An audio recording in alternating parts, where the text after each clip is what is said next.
పేరు doctor Anand Anthony, ఇక్కడ associate ప్రొఫెసర్ని, ఈ డిపార్ట్మెంట్ హెచ్ఓడినండి.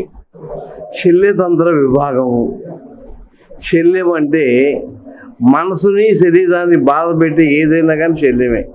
ఆ బాధను తొలగించేటువంటి విభాగం శల్యతంత్ర విభాగం. మోడర్న్లో చెప్పాలంటే సర్జరీ అనే దానికి దగ్గరగా ఉంటుంది, సర్జరీ డిపార్ట్మెంట్ దగ్గరగా ఉంటుంది శల్యతంత్ర విభాగము.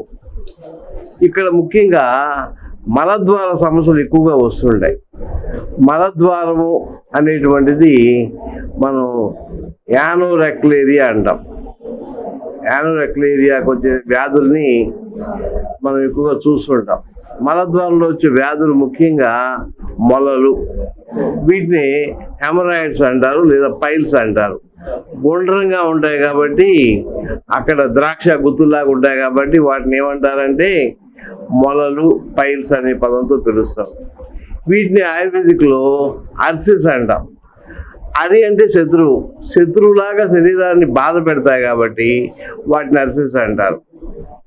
హెమరాయిడ్స్ అంటే మలద్వారం లోపల ఉండేటువంటి రక్తనాళాలు ఉబ్బి బయటకు వచ్చేస్తాయి.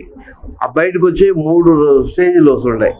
ముఖ్యంగా మొదటి స్టేజీ లోపలే ఉంటాయి, రక్తం కారుతూ ఉంటుంది, నొప్పి ఉండదు.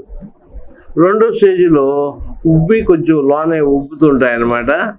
ఆ మూడో స్టేజ్లో ఉబ్బినవి కిందకు జారుతాయి, వాటి అంతటా అవే లోనకి వెళ్ళిపోతుంటాయి మల విసర్జన చేసేటప్పుడు. కొంతకాలానికి ఏమవుతాయంటే ఇవి బయటకు వచ్చి లోనకి వెళ్ళవు, అప్పుడు వేళ్ళతో నెట్టుకుంటూ ఉంటాం. కొంతకాలం అట్లా ఉంటుంది. ఆ తర్వాత కొంతకాలానికి బయట నిలబడిపోతాయి, లోనకి వెళ్ళం. అప్పుడు మనిషి చాలా బాధపడుతూ ఉంటాడు. నిలబడలేడు, కూర్చోలేడు, పడుకోలేడు, నడవలేడు, చాలా భయంకరమైన బాధతో ఉంటాడు. అందుకే దాన్ని ఆ స్టేజ్లో సంస్కృతంలో అర్సిస్ అనే పేరుతో పిలిచారు. రక్తం కారుతుంటుంది కాబట్టి వీటిని రక్త మొలలని కూడా అంటుంటారు అన్నమాట. ఈ స్టేజ్లో దీన్ని ముఖ్యంగా 4వ స్టేజ్ అని కూడా అంటారు. ఈ స్టేజ్లో 3వ స్టేజ్లో ఆపరేషన్ కంపల్సరీ చేయించుకోవాలి. అయితే మా దగ్గర ఆపరేషన్ లేకుండా క్షారసూత్ర తోటి వైద్యం చేస్తుంటాం. ఆ రక్తనాళాలని చూసుకొని వాటిని రక్తనాళాలు తగలకుండా చర్మం ఉబ్బినప్పుడు ఆ చర్మం వరకు మాత్రమే మేము క్షారసూత్రాన్ని కట్టేసి వాటిని తొలగిస్తూ ఉంటాం అన్నమాట. ఇది ఒక 1 వారం రోజులు ట్రీట్మెంట్ పడుతుంది ఇక్కడ.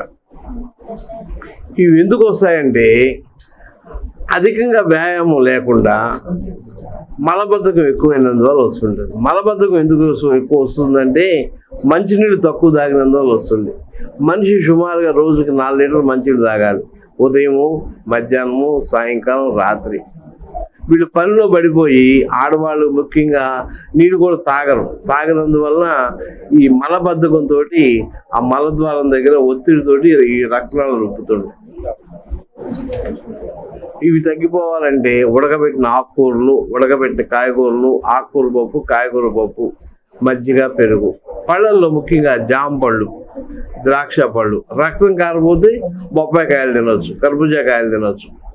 ఇలా ఆహారంలోని మార్పులు చేసుకుంటూ మంచినీళ్ళు బాగా తాగుతూ కారాలు, మసాలాలు, పచ్చళ్ళు లేకుండా చూసుకునే పని అయితే ఈ మలద్వారంలో వ్యాధులు దాదాపుగా రావండి ఎవరికి కూడా. అయితే ఇంకొకటి ఏంటంటే అధికంగా మోటార్ బైక్ రైడ్ చేయటం, రైడింగ్ ఎక్కువ దూరం ప్రయాణం చేయడం డ్రైవర్స్కి ఎక్కువగా వస్తుంటుంది. అలాగే రాత్రి కూడా ఎక్కువగా నిద్ర మేలుకునే వాళ్ళలో కూడా ఎక్కువ వస్తుంటాయండి.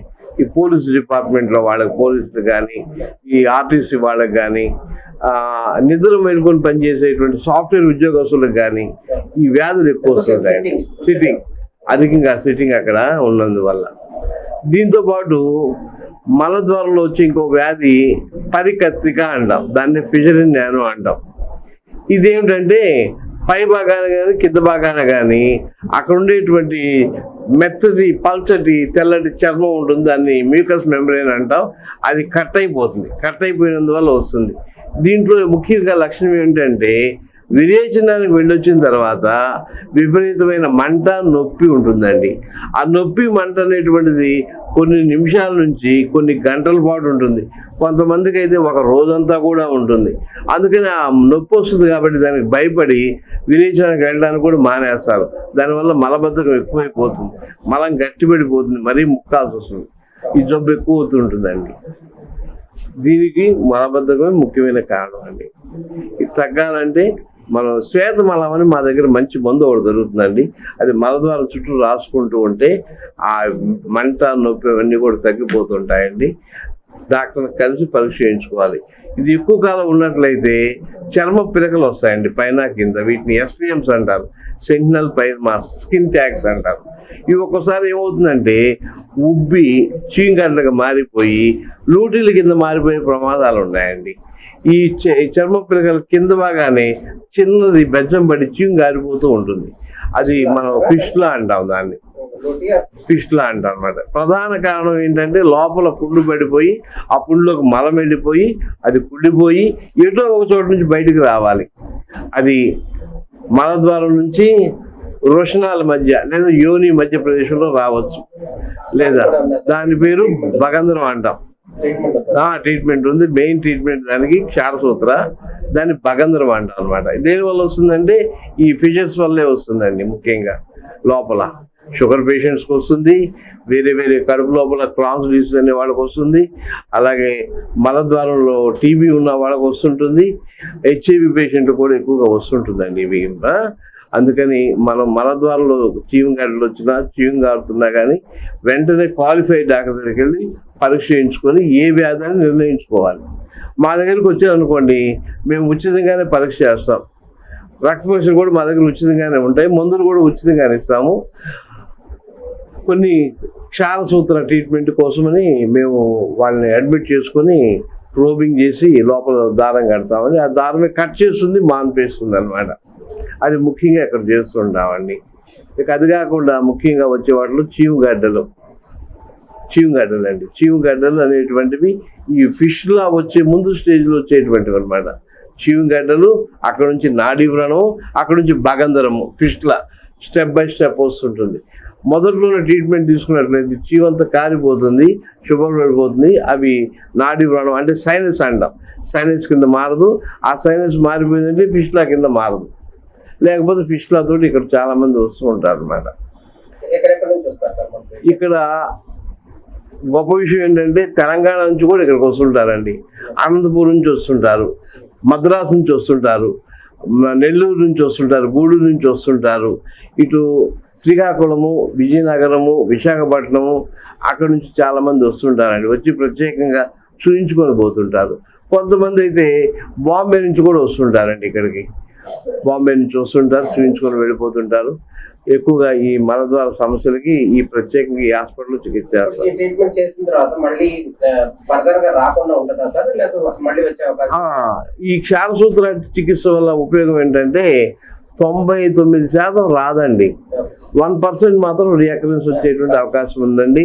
వాళ్ళు ఆహారం సరిగా తీసుకోకపోయినా, వాళ్ళు విహారం అంటే తిరిగే విధానం అనమాట, మోటార్ బైక్ మీద తిరగటం, చేయటం, ఎక్కువసేపు కూర్చోవటం, వీటన్నిటి వల్ల మళ్ళీ వచ్చే అవకాశాలు అయితే ఉంటాయండి. అది తక్కువ శాతం. అది ఎక్కువసేపు కూర్చోకూడదు, మలబద్ధకం లేకుండా చూసుకోవాలి.